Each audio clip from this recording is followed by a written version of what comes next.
నోటీసులు ఇచ్చారు. సో ఎలా చూస్తున్నారు మీరు? రాష్ట్రం మొత్తంలో ఉండే ప్రజలందరూ కూడా చూస్తున్నారు కేసీఆర్ గారి కుటుంబాన్ని ఏ విధంగా అరెస్ట్మెంట్ చేస్తున్నారు. తెలంగాణ రాష్ట్రంలో ఇవాళ రేవంత్ రెడ్డి గారు ఏం కుర్చీలో కూర్చున్నారంటే తెలంగాణ రాష్ట్రాన్ని సాధించడం కాబట్టి ఈ తెలంగాణ రాష్ట్రానికి సపరేట్ రాష్ట్రమైంది కాబట్టి రేవంత్ రెడ్డి గారు ముఖ్యమంత్రి కుర్చీలో కూర్చున్నారు. రేవంత్ రెడ్డి గారు 2 సంవత్సరాల యొక్క వైఫల్యాలను కప్పిపుచ్చుకోవడానికి ఒక నాటకీయంగా ఏర్పాటు చేస్తున్నటువంటి సెట్ ఇది.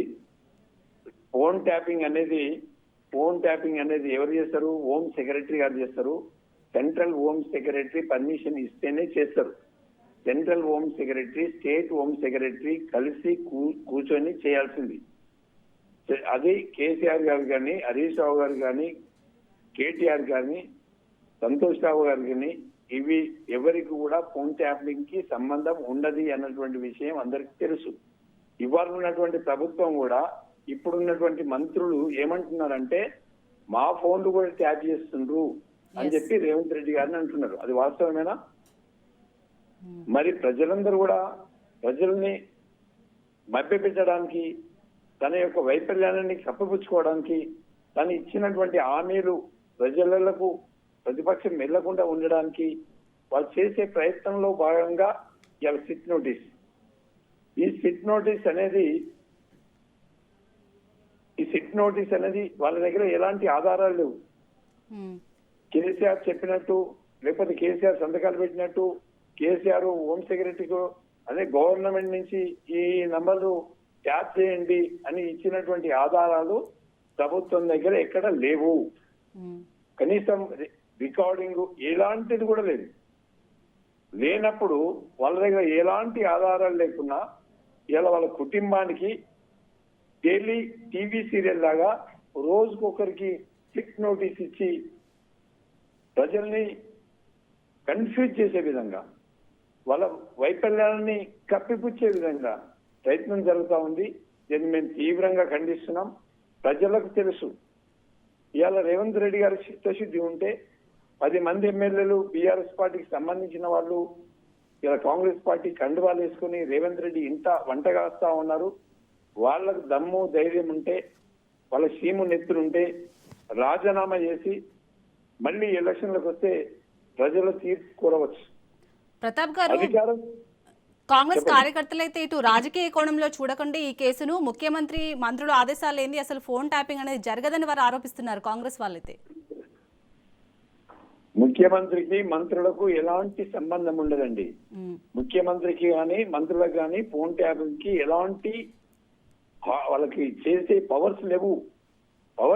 ఎవరు ఫోన్ ట్యాపింగ్ చేయాలంటే హోమ్ సెక్రటరీ సెంట్రల్ వాళ్ళ పర్మిషన్ తీసుకోవాలి. ఈ స్టేట్ హోమ్ సెక్రటరీ గారు పర్మిషన్ ఇస్తే అది త్రూ పేపర్ రైటింగ్ లో కనుక ఇచ్చినట్లయితే వాటిని ట్యాప్ చేస్తారు. అది ఎందుకు? సాంఘికంగా ఇతర ఏమైనా శక్తులు ఉన్నప్పుడు, రాష్ట్ర ప్రభుత్వంలో ఏమైనా గడబడి జరుగుతున్నప్పుడు, దేశ భద్రత కోసం, రాష్ట్ర భద్రత కోసం, ప్రభుత్వాల మనుగడ కోసం ఏర్పాటు చేసేదే ఫోన్ ట్యాపింగ్. అది హోమ్ సెక్రటరీకి సంబంధం ఉంటుంది. కేసీఆర్కి ఏం సంబంధము, హరీష్ రావుకి ఏం సంబంధము, కేటీఆర్కి ఏం సంబంధము, సంతోష్ రావుకి ఏం సంబంధము? ఎలాంటి సంబంధాలు లేకుండా నిరాధారమైనటువంటి విషయాలు తీసుకురావడం అనేది వాళ్ళ యొక్క అవివేకానికి ఇది ఒక నిదర్శనం అంతే. వాళ్ళ అవివేకం అంటే మైండ్లెస్, యూజ్లెస్ లాగా టైంపాస్ పల్లిలాగా వాళ్ళు చేసేది. ప్రతాప్ గారు, మరి ఈ విషయంలో మీ కార్యాచరణ ఎలా ఉండబోతుంది? ఎందుకంటే మున్సిపల్ ఎన్నికలు వస్తున్నాయి. సో రేపు నామినేషన్లకు చివరి గడువు అవుతుంది. సో ఎలా చూడాలంటారు? మరి ఈ నేపథ్యంలోనే ఇలా సిట్ నోటీసులు ఇవ్వడం, రేపు విచారణగా కేసీఆర్ ని హాజరవ్వమనడం. మున్సిపాలిటీ ఎలక్షన్లలో ప్రజలందరూ కూడా, మున్సిపాలిటీ అంటే పట్టణానికి సంబంధించిన పట్టణ వ్యాపారం ఉంటది. ప్రతి మున్సిపాలిటీ కూడా టౌన్ ఏరియా ఉంటది. టౌన్ లో ఉండే వాళ్ళు వ్యాపారాలు చేస్తారు ఎక్కువ. వ్యాపారాలు చేసే వాళ్ళందరూ కూడా ఏం కోరుకుంటున్నారు? ఈ 2 సంవత్సరాల కాలంలో వ్యాపారాలన్నీ కూడా కొలాప్స్ అయిపోయింది. రియల్ ఎస్టేట్ కొలాప్స్ అయిపోయింది. బిల్డింగ్ వ్యవస్థ కొలాప్స్ అయిపోయింది. పవర్ కూడా సరిగ్గా ఉండట్లేదు.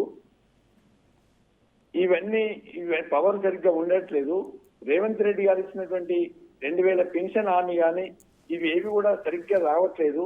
మరి ఈ మున్సిపాలిటీ ఎలక్షన్లలో ఓట్లు వేయాలన్నటువంటి భయంతోనే ప్రభుత్వం ఏం చేస్తుందంటే 2 సంవత్సరాలుగా బతుకమ్మ పండుగ చీరలు ఇవ్వనటువంటి ప్రభుత్వం ఈ రోజు చీరలు పంచుతా ఉన్నారు.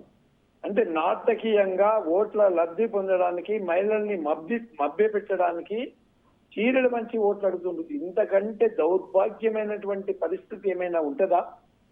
చీరలు మంచి ఓట్లు అడుగుతున్నటువంటి ప్రభుత్వం ఏమైనా ఉంది అంటే అది రేవంత్ రెడ్డి గారి ప్రభుత్వం, కాంగ్రెస్ ప్రభుత్వం. ఎలక్షన్ల ముందు ఇచ్చేది ఉంటే ప్రతి సంవత్సరం ఇవ్వండి. దసరా పండుగ వచ్చింది, బతుకమ్మ పండుగ వచ్చింది ఇవ్వండి, రంజాన్ వచ్చింది ఇవ్వండి, క్రిస్మస్ వచ్చింది ఇవ్వండి. అలా కాకుండా ఓట్ల పండుగ వస్తేనే చీరలు పంచుడు, ఓట్లు వస్తేనే చీరలు పంచుడు. ఇదేం సంస్కృతి అండి? ఇది ఎక్కడికి వచ్చింది? అంటే రాజకీయంగా మనగడ కోసం ప్రజల్ని నమ్మించి వంచడానికి ఏర్పాటు చేసినటువంటి కార్యక్రమం ఇది. దీన్ని ప్రజలు గ్రహిస్తున్నారు. ఈ చీరలతో వచ్చేదేమో కానీ ఇవాళ చాలా మంది వ్యాపారవేత్తలు రోడ్డు మీద పడిపోయిండ్రు. బిల్డర్స్ అయితే ఆత్మహత్యలు చేసుకునే పరిస్థితి ఉంది.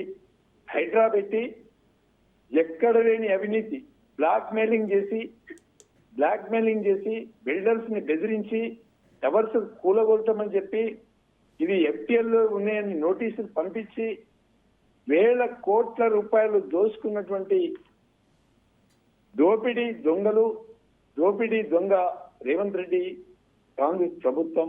ఇలా అలీబాబా 40 దొంగలు, లేకపోతే దండుపాలెం మూట మాదిరిగా పడి రాష్ట్రాన్ని దివాలా వేయించి అవాలాతో సొమ్ము రాష్ట్రాన్ని, దేశాన్ని దాటవేస్తున్నటువంటి వ్యక్తులు ఎవరైనా ఉన్నారంటే అది రేవంత్ రెడ్డి గారి ప్రభుత్వం, రేవంత్ రెడ్డి గారి మంత్రులు, రేవంత్ రెడ్డి గారు చేస్తున్నటువంటి విషయం ఇదందరికీ తెలుసు.